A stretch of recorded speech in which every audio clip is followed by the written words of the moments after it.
Muito bom dia a todos. É uma honra estar aqui com vocês para mais um encontro com a espiritualidade. Lembrando que o nosso terceiro livro, já está no forno, bem quentinho, e vai ser lançado no Congresso da Sociedade Brasileira de Oncologia Clínica. Sara vai estar lá, esperamos que Rodolfo esteja lá. Quem mais quiser ir, está super convidado.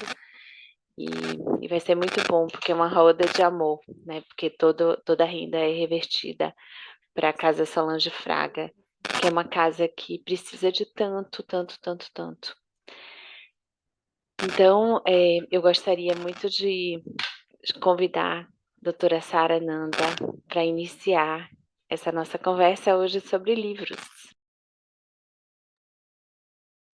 Bom dia, namastê a todos. Sempre uma honra estar aqui com vocês.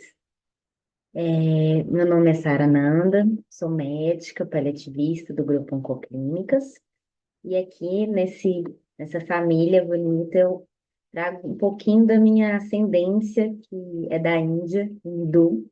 Então sempre trago alguma coisa sobre o tema em relação principalmente à filosofia Vedanta. E hoje, né, nós vamos falar um pouquinho de livro. A gente já falou outras vezes, né, sobre essa a importância, né, da valorização do livro. E eu já trouxe um pouquinho. E na Índia, o livro ele é respeitado e ele é uma manifestação de Sarasvati, né, que é a deusa da sabedoria, das artes. E sempre que a gente, né, quando a gente pega um livro, a gente pede permissão para Sarasvati, e a gente tem que tratar o livro como se a gente estivesse realmente com uma reverência à Santa Mãe, né? E, e essa paixão por livros, eu estava pensando aqui hoje, antes do nosso encontro, de onde que vem, né? E o tanto que eu sou grata por isso. E eu vi que, na verdade, assim, o meu pai, ele é um alucinado por livros, ele tem uma biblioteca, ele gosta de livros antigos, mas eu fui ver essa origem é do meu avô, né, que ele também era, assim, ele lia muitos livros por dia e ele tinha um hábito muito interessante, que eu não me esqueço. Todo livro que ele lia, ele gostava de grifar. E aí as passagens bonitas, ele escrevia assim do lado, lindo, né? E ele tinha um caderninho. E ele pegava esse caderninho e escrevia no caderninho as passagens e colocava a página. E colocava assim, reler. Então ele não só lia, mas ele relia aqueles livros que ele, né, ele gostava muitas vezes. Ele tinha essa paixão mesmo pela leitura. Ele era uma alma muito iluminada, né? Já partiu desse plano. E ele, acho que ele passou esse gosto pro meu pai e aí eu também herdei. E o que eu vejo agora é minhas filhas também, assim, de forma muito natural. É lógico que a gente incentiva, mas a mais nova de 1 ano, você bota um brinquedo e um livro, ela vai no livro. Ela quer que a gente conte a historinha do livro, que fica abrindo e lendo, então é muito bonitinho. A mais velha também ama. E eu acho que isso, né? A gente tem que cultivar e desenvolver isso, né? De geração para geração. E a gente falando de livro, eu trouxe aqui alguns dos meus livros, não tem todos, porque alguns eu até emprestei, mas de cabeceira. Então, no hinduísmo, esse livro aqui é um clássico, que é o Gita, chama Bhagavad Gita, dá para ler, e é maravilhoso. Outro livro também do Vedanta, que é a história de Swami Brahmananda, que é maravilhoso, é esse aqui, deixa eu ver se tá aqui. Chama Eterno Companheiro, lindo, lindo, lindo. E tem um que eu emprestei que é o Sermão da Montanha, segundo Jesus, segundo Vedanta, que também, né, dispensa comentários. O Profeta, que foi influência da Lucilena. E tem alguns outros. E um dos livros, quando eu estava, né, pegando esses meus livros de cabeceira, eu achei esse aqui, que foi o meu avô que me deu. E olha que coincidência, gente, é uma coisa muito, né, especial. Ele me deu no ano antes dele falecer, no Dia dos Médicos, e agora a gente acabou de passar o Dia dos Médicos, né? E ele escreveu uma cartinha, uma dedicatória para mim, me explicando, chama Parnaso de Além do Túmulo. Esse meu avô, ele é espírita, e ele, né, tinha muitas leituras, assim, que ele me dava espírita, e esse Parnaso, ele me explicou o que que era Parnaso, que era um local dos poetas na Grécia Antiga, e são várias poesias é, que são psicografadas. E aí, olha que interessante, eu fui abrir o livro para ver e olha a poesia que me apareceu. Aí eu vou ler aqui para você, especialmente nesse nossa edição aqui de hoje. O livro, Eilo, facho de amor que redivivo assoma, desde a taba feroz em folhas de granito, da Índia misteriosa e dos louros do Egito, ao fausto senhorio de Cartago e de Roma. Vaso revelador retendo o excelso aroma, do pensamento a erguer-se esplêndido e bendito. O livro é o coração do tempo no infinito, em que a ideia imortal se renova e retoma. Companheiro fiel da virtude e da história, guia das gerações na vida transitória. É o nome apostolar que governa o destino, com Hermes e Moisés, com Zoroastro e Buda. Pensa, corrige, ensina, experimenta, estuda e brilha com Jesus no Evangelho Divino. Olha que especial, gente. Um poema sobre o livro. Aí eu falei, ah, não, eu vou ter que levar. Então eu queria deixar essa mensagem aqui hoje, né? Assim, expressar realmente, né, minha gratidão a Deus, ao universo, a todas as minhas gerações passadas e, e falar que nessa, né, para cada um de vocês e realmente possam ter o livro como um meio, um caminho, né, para a gente estar mais perto de Deus. Eu acho que é isso, né? O livro, ele é uma das formas de nós podermos também, de certa forma, nos aproximar ainda mais da nossa essência divina, né? E é muito por experiência, mas o livro, ele nos lembra, nos relembra, como diz o poema, nos ensina, nos faz realmente entrar em contato com essa conexão, que é tão importante que nós cultivemos todo dia, né? Que a gente cultive essa nossa forte ligação com o divino, que na verdade é a nossa essência. Então é isso, meu recado de hoje. Namastê a todos e até o nosso próximo encontro. Ai, Sarinha, é tão bom ter você conosco. É muito maravilhoso. Então, vou saber que em 2 semanas nós estaremos juntas no Congresso da Sociedade Brasileira de Oncologia Clínica. Bom, hoje nós temos uma presença muito especial, que ela já veio aqui há umas 4 semanas, não foi, Celinha? É, você está com o áudio fechado. Eu,2 semanas. eu tenho a honra de ser médica de Célia. Tive a grande honra de ser médica do companheiro dela, que hoje é uma estrelinha lá no céu, se libertou, né, dessa energia pesada da carne. Cada vez mais, gente, eu tenho visto essa passagem, né, esse encantamento, né, que é a morte do corpo físico, como uma libertação, né, desse aprisionamento que a gente está, né, que nosso espírito livre e leve é, tem que passar quando nós encarnamos. E ele viveu um processo de adoecimento, né, com muita luz e nos ensinando bastante. E até eu convido vocês, a gente falando dos livros, para vocês lerem o livro Sendas Luminosas, de Joana de Ângeles, que foi reeditado agora é, pela editora da Mansão do Caminho, e é muito maravilhoso. E ele tem dois capítulos, Curas e Doenças, que são bastante reconfortantes.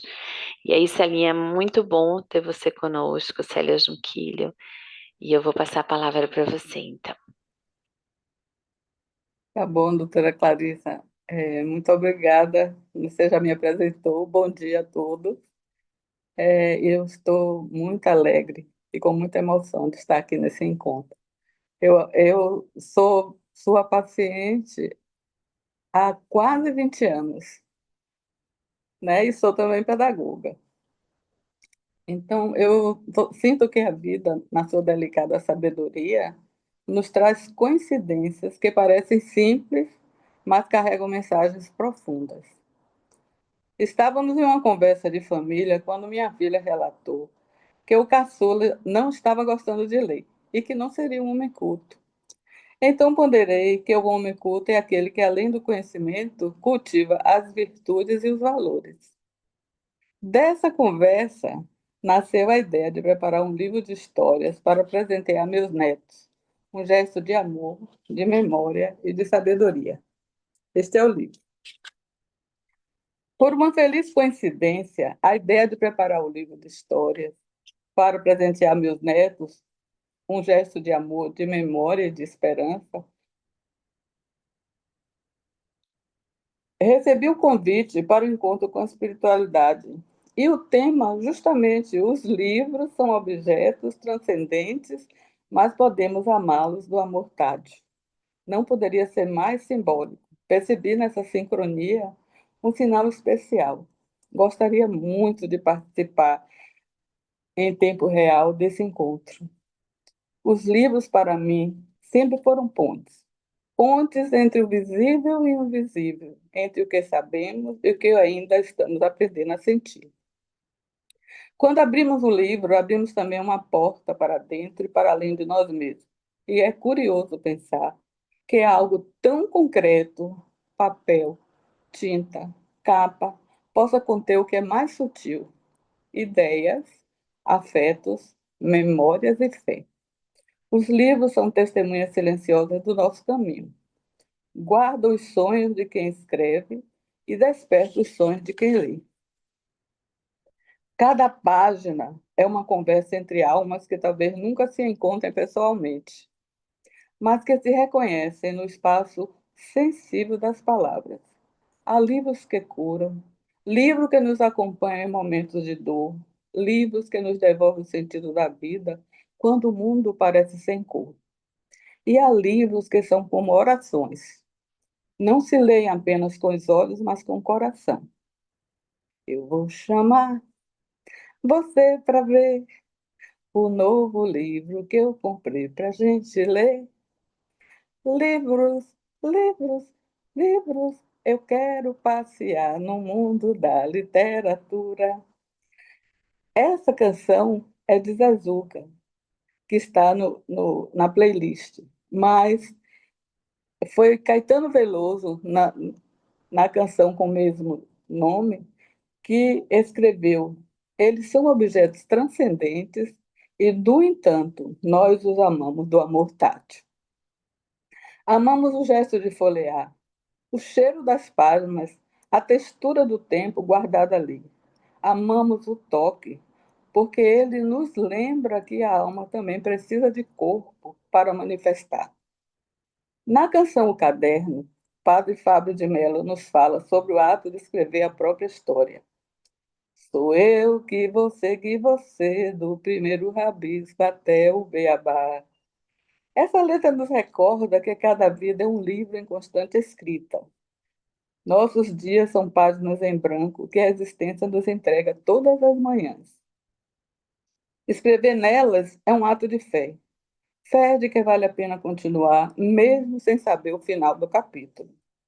Já em Nenhum Dia, Djavan nos fala da presença amorosa que atravessa o tempo. Um dia frio, um bom lugar para ler um livro. Nem um dia eu deixei de te querer. Essa canção ecoa o sentimento que os livros também nos oferecem: a permanência. Mesmo quando fechamos um livro, algo dele continua vivo em nós. Floresce em gestos, pensamentos e escolhas. Eu gosto de imaginar que o primeiro livro que cada um de nós lê é o livro da vida, aquele que não tem capa nem autor visível, mas é escrito pelas experiências, pelas pessoas que cruzam o nosso caminho, pelas perdas e pelas bênçãos. É nesse sentido, todos somos leitores e escritores ao mesmo tempo. Deus, ou a vida, escreve em nós com uma caligrafia misteriosa. E cabe a cada um decifrar o que essas linhas significam. Quando preparei o livro para meus netos, percebi que não estava apenas encapando páginas. Eu estava embalando lembranças, esperanças e um pouco de mim. Quis deixar ali entre as linhas um gesto de amor que sobrevivesse ao tempo, porque os livros têm esse poder, o de permanecer. Eles ultrapassam gerações, conservam vozes, preservam o que o esquecimento tentaria apagar. E é por isso que são objetos espirituais, porque ligam o humano ao eterno. Quando tocamos um livro, tocamos também as mãos invisíveis de quem o escreveu, de quem o inspirou, de quem o transmitirá adiante. E cada leitor que o abre acrescenta algo novo à sua história, como se o livro fosse também um ser vivo, respirando junto conosco. Hoje, nesse encontro, celebramos não apenas o amor aos livros, mas o amor àquilo que eles representam: a sabedoria, a memória, o conhecimento, a imaginação, a cura, a comunhão e a companhia. Celebramos o poder das palavras que acolhem, que despertam, que nos tornam mais humanos e mais divinos. Que cada um de nós possa reconhecer o seu próprio livro interior, aquele que está sendo escrito silenciosamente todos os dias, com gestos de bondade, gratidão e fé. E que possamos também tocar e amar os livros do mundo com o mesmo amor tátil com que abraçamos a quem amamos. Um amor que sente, que acolhe, que transforma. Que esta manhã seja uma página luminosa em nossas vidas, escrita com a tinta da presença e a ternura do coração. E para terminar, eu vou ser audaciosa e convidar a criança interior de vocês para estar presente nessa sala para escutar uma das histórias. A história é A Jornada da Pedra Cintilante. Guga, o pensador silencioso do grupo, Maria Clara, a líder destemida, e Luiz Vicente, o brincalhão, que sempre tinha uma piada na ponta da língua, moravam em um vilarejo aos pés da montanha do Eco. Diziam que no topo da montanha havia uma lenda, a Pedra Cintilante, um cristal mágico que brilhava apenas para aqueles com corações puros e intenções altruístas. Um dia, a fonte da água do vilarejo começou a secar misteriosamente. A vida ali estava em risco. O ancião da aldeia, um homem sábio, com olhos que pareciam ver através da alma, disse: apenas a pedra cintilante pode restaurar a nossa fonte, mas ela só se revela para quem busca não para si, mas para o bem de todos. Sem pensar duas vezes, Guga, Maria Clara e Luiz Vicente decidiram ir em busca da pedra cintilante. A jornada era árdua. Eles escalaram rochas escorregadias, atravessaram rios gelados e enfrentaram ventos que viviam como fantasmas. No meio do caminho, encontraram um grupo de fadinhas presas em uma teia de aranha gigante. Oh, por favor, ajudem-nos, implorou uma fada minúscula. Luiz Vicente, mesmo com pressa, usou sua faca de escoteiro para cortar a teia. As fadas, gratas, deram a eles um mapa das flores que brilham no escuro, para iluminar o caminho em uma caverna. Mais adiante, eles viram um pequeno animalzinho com a pata machucada. Google, mais sensível, parou para fazer um curativo improvisado com folhas e seu próprio lenço. O animalzinho era um coelho, que os guiou por um atalho que poupou horas de caminhada. Enquanto se aproximavam do topo, o céu escureceu e uma tempestade se formou. Maria Clara, com sua liderança, manteve o grupo calmo. Vamos nos abrigar nesta caverna, ela gritou, apontando para uma fenda da rocha. Dentro da caverna estava escuro, mas, graças ao mapa das fadas, eles, eles encontraram as flores que brilhavam, iluminando o caminho. O coelho havia mostrado um caminho que levava diretamente a uma câmara secreta no topo da montanha. No centro da câmara havia um pedestal e sobre ele nada. A pedra cintilante não estava lá. Os três se entreolharam desapontados. Mas nós ajudamos as fadas, curamos o coelho e agimos juntos, disse Maria Clara com a voz cheia de frustração. De repente, a caverna começou a brilhar com uma luz dourada suave, e no lugar onde a pedra cintilante deveria estar, apareceu a imagem de um espelho. No reflexo, não viram a pedra, mas sim seus próprios rostos, brilhando com a luz pura e gentil. Então, eles entenderam. A pedra cintilante não era um objeto físico. Ela era a manifestação da bondade, da coragem e do altruísmo que existia dentro de seus próprios corações. Ao agirem pelo bem comum, eles haviam se tornado a própria pedra cintilante. No mesmo instante, um tremor percorreu a montanha e eles ouviram o som da água jorrando. A fonte da vilarejo estava restaurada.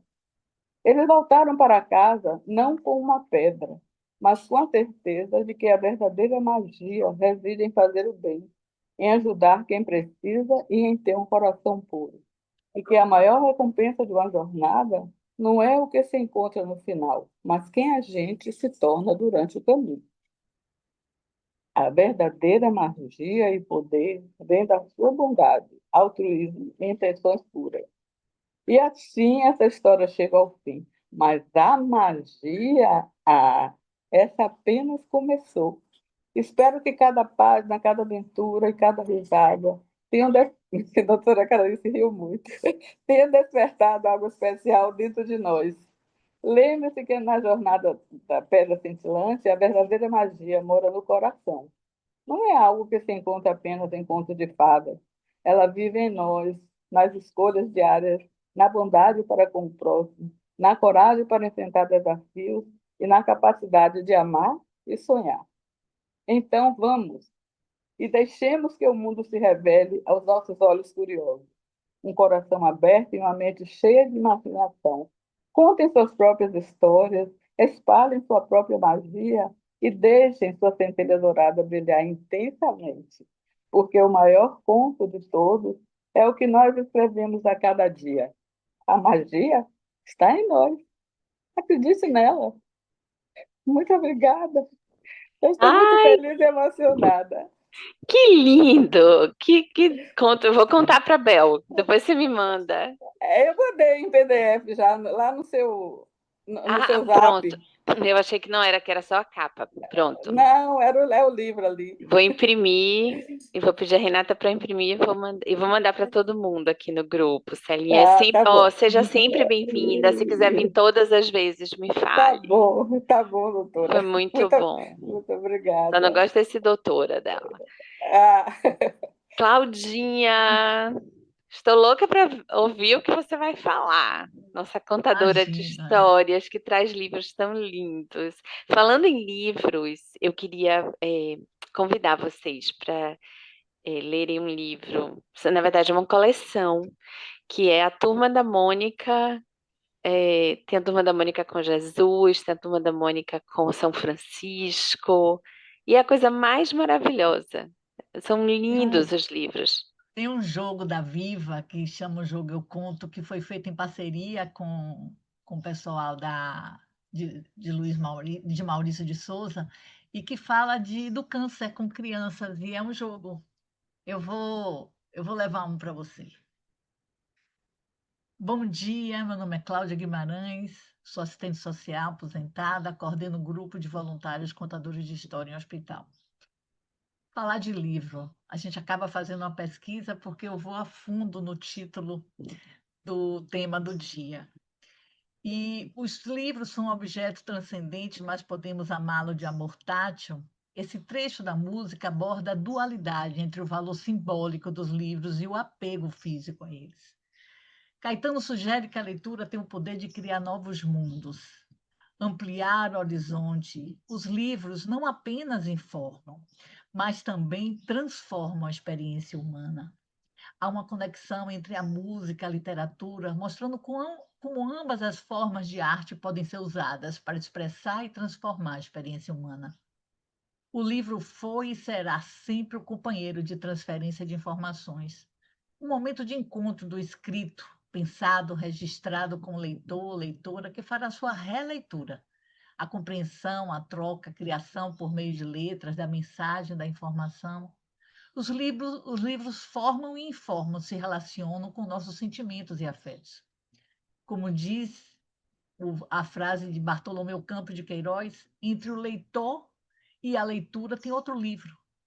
Significa que a experiência de ler não se restringe apenas ao texto que está sendo lido. Para o autor, a leitura é um processo complexo, subjetivo e dialógico, no qual o leitor mobiliza suas próprias vivências, memórias e repertório cultural para construir novos sentidos. Fato é que precisamos nos empenhar no fomento ao hábito saudável de ler.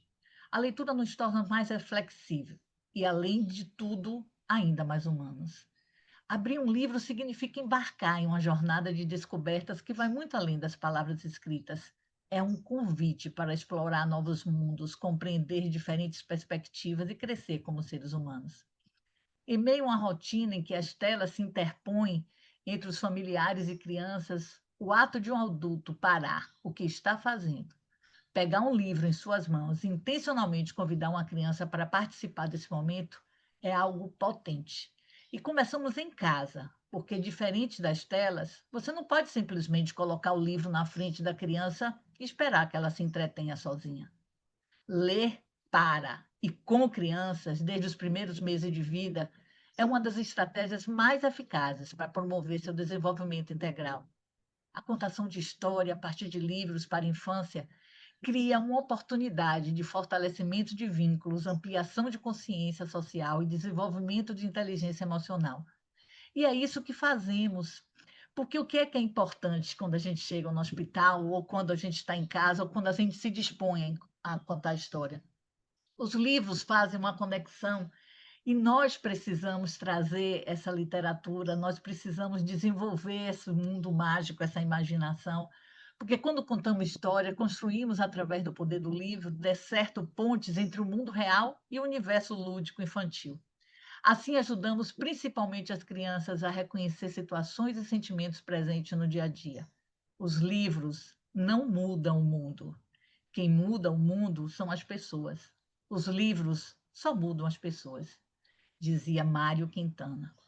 E eu trouxe uma sequência de livros que eu acho importante que a gente também aprenda a incluir os nossos autores baianos, brasileiros, livros nacionais interessantes e que tem a ver com a faixa etária, que é importante também a gente trazer isso. Entre 0 e 3 anos, os livros coloridos, com fotos de animais, que tem uma textura agradável, que pode ser um livro de banho. E a partir de determinadas idades, você vai despertando os super-heróis, as magias, as fantasias, as leituras inclusivas. Temos Celina Bezerra, que traz as leituras de inclusão. Então, ela tem livros que falam sobre autismo, sobre síndrome de Down. Clarissa falou da questão espiritual. É muito interessante esse livro lançado por Ana Cláudia Quintana, que fala sobre onde fica o céu. É muito lindo. É importante que a gente comece a falar sobre isso. Outra autora que a gente também traz e conhece, Projeto Mille, que é lindo esse livro. Não só representa o livro em si, mas toda uma estrutura, né? Porque ele tem uma boneca, porque ele traz essa magia, ele faz com que despertemos essa sensação, né? Então, o livro é a boneca que você quer e você leva para você. Palmira Haim, que também é autora baiana, que ela traz uma nova leitura sobre Chapeuzinho. Gente, Chapeuzinho no Pelô é engraçadíssimo. Se vocês tiverem a oportunidade de ler, é importante. Outro livro que é muito interessante, Até as Princesas Soltam um Pum, é um dos livros mais lidos entre os contadores de história em hospital. Eles trazem a importância de coisas, situações, de hábitos que você não consegue perceber no outro, ainda mais em Princesa, né, gente? Saltar, pum. Que interessante. E também o livro como uma consequência de trazer situações de violência e que você pode mostrar de uma forma lúdica. Não me toca, seu boboca. Muito importante também a gente falar sobre isso. E autoras como Renata Fernandes, que está aí em todas as escolas, que fala sobre situações diversas do dia a dia. Emília Nunes, que ganhou o prêmio Jabuti com um livro maravilhoso só de imagem, gente. É muito bom também. Nádia Nunes, que fala sobre caixas da vovó, e você sempre fica naquela expectativa, o que é que tem na caixa. E a nossa promotora, Lívia Santana, que falou sobre abaiomes. Essas bonecas foram criadas durante quando os escravos, né, vinham para cá, e as mães, para entreter os filhos no navio, faziam das roupas uma boneca para criar a imaginação, para que o tempo passasse bem rápido. Lembrando do nosso amigo Guilherme Sargentelli, que ele também fez um livro de coletâneas de história. Então é isso, gente. O livro é o que une. O livro é uma possibilidade de cura. Acreditem nisso. Bom dia. Que lindo! Muito maravilhoso. Padre Lázaro, querido, bom dia! Bom dia, tudo em E aí, paz? nossos livros? Conte aí pra gente. Eu não sou o mais expert em livros, não, mas vamos falar. Que bom estar aqui com vocês, o Padre Lázaro Então, Muniz. é sim, expert no livro mais importante de todo o Falando, tempo, que é a Bíblia. falando aqui direto da capela do cemitério do Campo Santo, já preparando esses dias para o dia de finados, o dia 2, já em celebração e organização. E rezando com os irmãos e irmãs, com você que nos acompanha, pedindo a misericórdia de Deus para todos aqueles que necessitam nesse dia de uma ação mais profunda do amor misericordioso de Deus. Gratidão estar aqui com cada um de vocês, com os amigos, com esta família, né, dos encontros de espiritualidade que nos ajuda a agradecer a esse convite cada vez melhor, agradecer a Clarissa, a lembrar de uma grande amiga que nos colocou próximos, justamente a Lise Werkele, que é de grande saudade, e tantos outros irmãos e irmãs.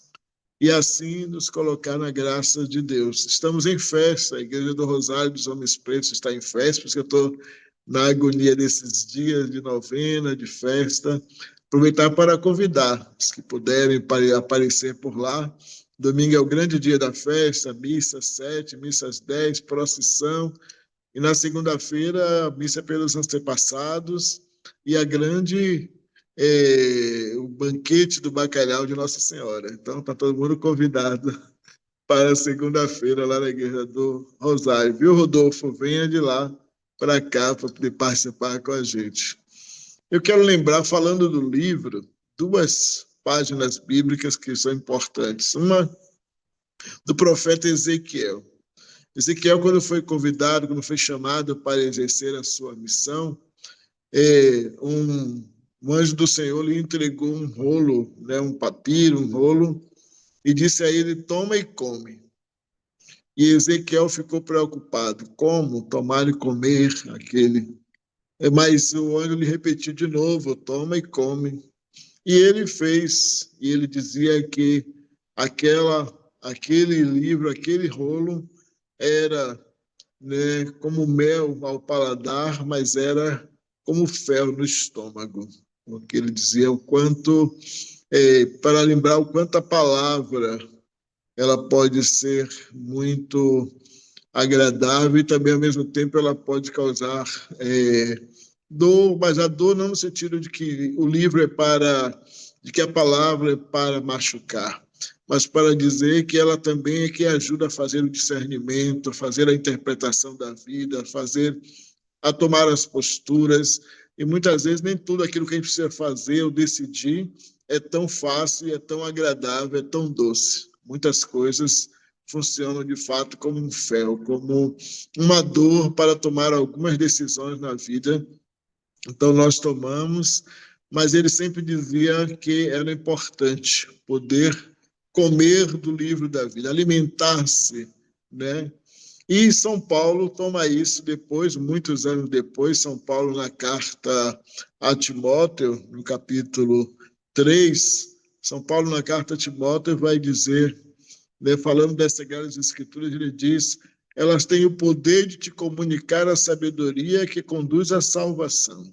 O poder de comunicar a sabedoria que conduz à salvação. E ele diz, a Escritura é inspirada e útil para ensinar, para argumentar, para corrigir, para educar na justiça, a fim de que todo homem e toda mulher de Deus seja perfeito e qualificado para toda boa obra. Perfeito e qualificado. É essa a tarefa dos livros, nos ajudar na qualificação da nossa vida, nos dar ciência, sabedoria, nos ajudar a provocar cada vez mais a consciência de tudo que nós precisamos fazer, de todas as posturas que devemos ter, as atitudes, o cuidado com os tempos. Jesus nos convida a interpretar os sinais dos tempos. E o livro é fundamental. Claudinha lembrava justamente aí do livro da Lívia, né, do Abayomi, dessa questão de que as mães ajudavam os filhos a interpretar o tempo e a suportar o tempo ali dando nós, né? Nós naqueles panos e que se transformavam em bonecas, mas para dizer, o tempo vai passar, a parte ruim vai acabar, a dor vai terminar, o sofrimento vai deixar de acontecer, nós vamos vencer, nós vamos mudar nós vamos conseguir suportar esse tempo de navegação, o tempo de escravização, permaneçam firmes naquilo que vocês receberam, nos ensinamentos, no todo o processo da ancestralidade, tudo aquilo que é fundamental. E justamente, né, o livro nos ajuda a manter viva a memória, a consciência, né? Hoje, talvez, a gente está lidando muito mais com a parte da internet, com as redes sociais, com as inteligências artificiais, e a gente pouco tem se dedicado, mas o livro continua no seu lugar. E muitas publicações têm acontecido, e inúmeras publicações e maravilhosas, nos ajudando justamente a continuar esse processo de interpretação da vida, de busca cada vez maior de consciência, de noção, de ciência, de sabedoria, nos monitorando e, ao mesmo tempo, nos ajudando, né? Nos dando armas, nos dando instrumentos para continuar vivendo, para continuar lutando, para continuar fazendo acontecer o amor, a esperança, a paz. Então, que o grande livro da vida, né, a Sagrada Escritura, ajude a cada um de nós, aqueles e aquelas que têm contato, né, muitas das religiões no mundo partem justamente, tem o seu conteúdo num livro, nós temos a Torá dos judeus, nós temos o Alcorão dos muçulmanos, a Bíblia para os cristãos, outras não têm, hoje os irmãos de matriz africana já conseguem colocar muitas coisas no livro, mas o grande livro é a sabedoria da oralidade que foi transmitida de pais para filhos, né, com toda a ancestralidade, e muitas outras dos indígenas transmitem também pela oralidade. Isso não significa que não tenha livro. O livro é o livro da vida, o livro que está na mente e no coração daqueles que se conectam com a espiritualidade, com a transcendentalidade, com o amor, com a justiça, com a paz, e vão escrevendo as grandes páginas que nos dão sabedoria e nos conduzem para a construção de uma sociedade melhor, mais justa e mais fraterna. Que Deus abençoe e que o livro esteja sempre presente na vida de todos nós, trazendo sabedoria, ajudando a crescer no amor, na justiça e na paz. Muita paz com o livro que sustenta a vida, que cada um tenha o seu livro de estimação no seu coração, na sua cabeceira da cama, para a leitura sempre renovada de amor e de paz. Muito obrigada, Padre Lázaro, querido. Se eu puder, é porque talvez eu não esteja em Salvador, eu vou lá, sim, que eu amo sua missa, sou uma apaixonada, eu acho que eu sou a espírita mais apaixonada por missa. Eu vou convidar Rodolfo e a gente deixa a Fernandinha para fazer nosso encerramento. Bom Bom dia, dia. Rodolfo. Bom dia, Clarissa. Bom dia a todos. Meu nome é Rodolfo, sou médico oncologista em Uberlândia, trabalho no grupo Clínicas e estou aqui mais uma vez muito feliz. Falando de livro, livro é uma coisa que tem que fazer parte, né, da nossa vida, porque ele ajuda a moldar o nosso cérebro e aí é uma interface de como que a gente vai se relacionar pelo resto da nossa vida. Ele é fundamental. A importância dos livros, né? Nessa neuroplasticidade, igual a Claudinha falou tantos livros, muito importante estimular a leitura desde a infância, primeira infância, isso é muito, muito importante. É uma luta boa, diária nossa, né? É a guerra da leitura mais aprofundada, fica não tão na liquidez da geração do TikTok, em que fala-se, né? Mas muito superficial. E aí tem um conhecimento e fica muito hiper excitado o pensamento. E aí aprofunda três camadas para conversar, já muda de foco e fica sempre buscando algo que não preenche, né? A leitura faz essa participação. Ela ajuda no foco e na concentração, aumenta o vocabulário, isso é muito importante, estimula a criatividade e a imaginação. É interessante porque quando a gente está vendo filmes, televisão, a tela mostra o que está acontecendo. No livro, a gente lê e aí a gente imagina. Cada um vai para o seu mundo encantado naquelas páginas. E isso ativa várias outras áreas cerebrais. Isso é fundamental. Desenvolve pensamento crítico. Por quê? Porque a gente começa também a analisar e raciocinar aquela informação. Então, tem uns que vai fazer aquele pensamento analítico e vai querer traduzir naquela história, narrativa, tudo que está se contando, vai querer entender bem de maneira ali. O outro vão imaginar de uma coisa mais reflexiva. E aí é que está a beleza da leitura. Cada um faz uma interpretação que corresponde muito ao seu estado vibracional, como está lendo o livro. Por isso também é muito importante, como tudo na vida, né? Desde o alimento ao estilo de música, ao estilo de figuras que você vê, o livro também tem que ser de boa qualidade, né? Redução do estresse e ansiedade. Eita, esse aqui é uma parte da neurociência que eles estudam o livro. Você percebeu que muitas vezes, quando a gente fica meio agitado, pilhado demais em casa, aí tá ainda pensando muita coisa. E sentou ali do sofá, encostou um pouco na cama, começa a ler, dá uma se não for um livro que, né, que deixa você muito ligado ali. A gente fica mais relaxado. Ele relaxa e às vezes a gente começa a ler e dá vontade de dormir. Por quê? Porque em média o cérebro, durante uma vida com muitos estímulos, isso aí são estudos, né? Entre 1.000 a 2.000 pensamentos ali numa situação de minutos e minutos. Na hora que a gente lê, a gente tem que concentrar. Então mantém aquele foco, então rebaixa para 200, 150 pensamentos por minuto. E aí a gente relaxa. Então, às vezes, o livro ajuda até nessa coisa do combate ao estresse. Aumenta a empatia porque o leitor muitas vezes desenvolve empatia e compreensão do mundo. E a gente tem sentimentos com os livros e faz a gente tentar se colocar um pouco na situação da informação. Prevenção de doenças neurodegenerativas. Mostra que protege o cérebro, protege principalmente com Alzheimer e outras doenças degenerativas cerebrais. Por quê? Fortalece conexões neurais, principalmente quando ele lê e quer contar a história do que ele entendeu para um outro, e aí ele vai se conectando, e aí ele vai falando, e aí devagarzinho a gente vai tentando pôr em prática. É tão interessante isso, né? Porque a gente leu uma coisa que impactou tanto, aí a gente quer falar dele, que às vezes quer pôr em prática. E, por fim, dentre as várias, eu fiz só um resumo aqui bem breve, neuroplasticidade. A leitura ativa diversas redes e regiões cerebrais. promove essa neuroplasticidade, porque o cérebro vai se reorganizando sempre e criando novas conexões. Mais ainda na fase mais inicial, na primeira, segunda infância, adolescência. Só que leitura é importante em todas as idades, em todas as fases. Os livros são objetos transcendentes, mas podemos amá-los do amor tátil. Isso aí é interessante demais, né? Isso é o tema, né, do nosso encontro de hoje. Peguei só uma outra parte, que a letra é muito bonita, né?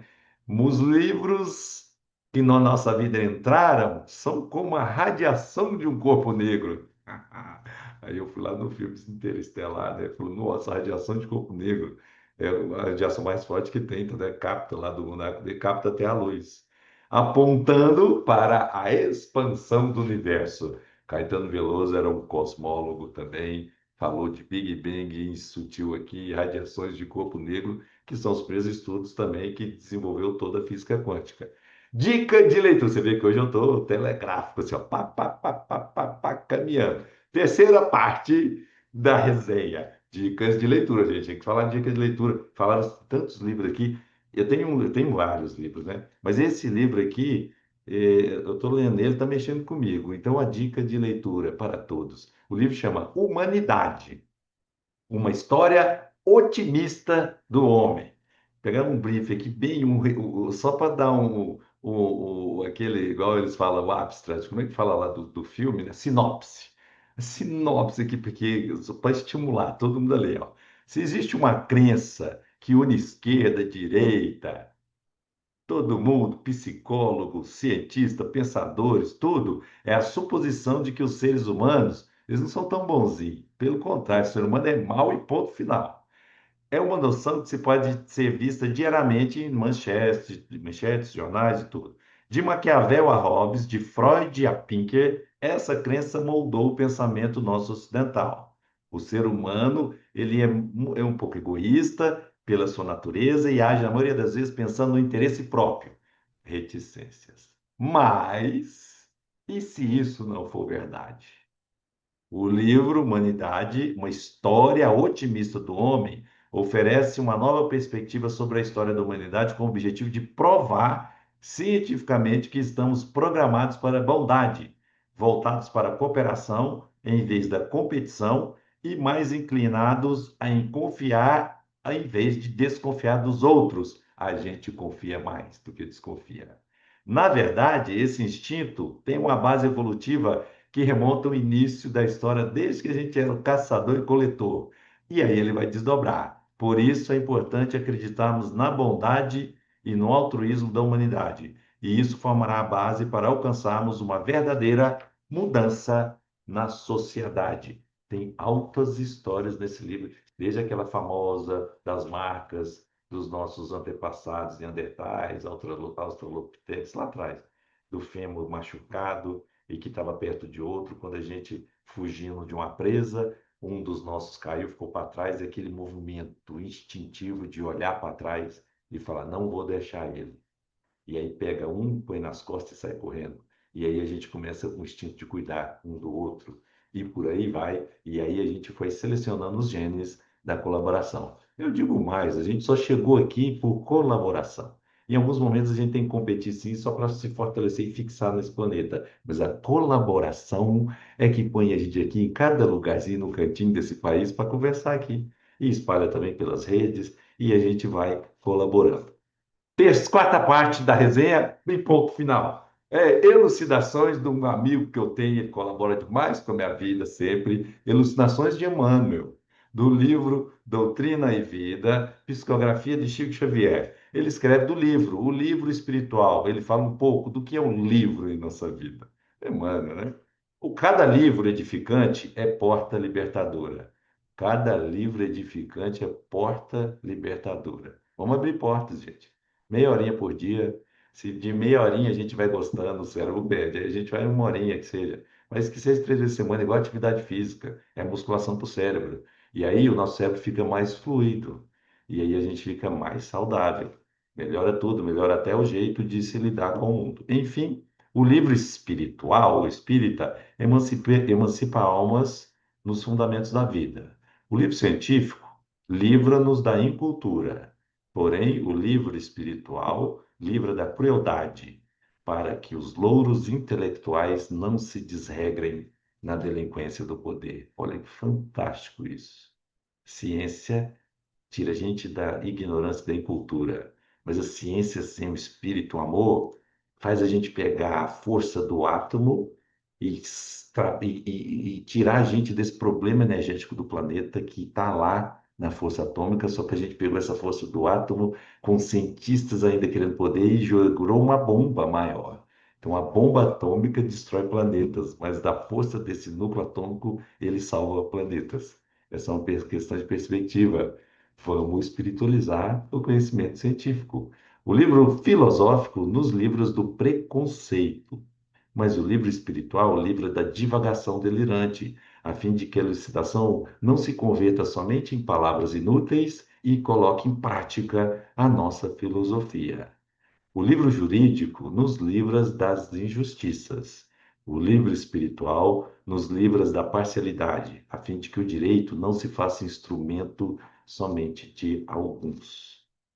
O livro da agricultura livra-nos do primitivismo. O livro espiritual livra da ambição desvairada, a fim de que o trabalho da gleba não se envaideça e a gente puxe os recursos para a gente. O livro de informações livra do atraso. O livro espiritual livra do tempo perdido, a fim de que a hora vazia não nos arraste à queda em dívidas escabrosas. O livro nobre nos livra de toda a ignorância, e essa libertação vai nos afastar do mal. Um livro forte, a indicação final, um dos mais antigos, o primeiro, né? Que diz a história, né? Primeiro livro impresso lá na prensa de Gutenberg, né? 1400 e pouquinho, por lá, 1450, nas prensinhas lá de chumbo, ele olhou e falou assim, tem que pôr isso em papel espalhar para a comunidade. Esse livro chama Bíblia. E a Bíblia dá uma força, principalmente no padrão ocidental, cristão ou judaico-cristão, nos dá um bom alicerce e um guia moral. Muito obrigado a todos. Até o próximo encontro. Desculpa aí, Fernandinha, tomei muito seu tempo. Beijo.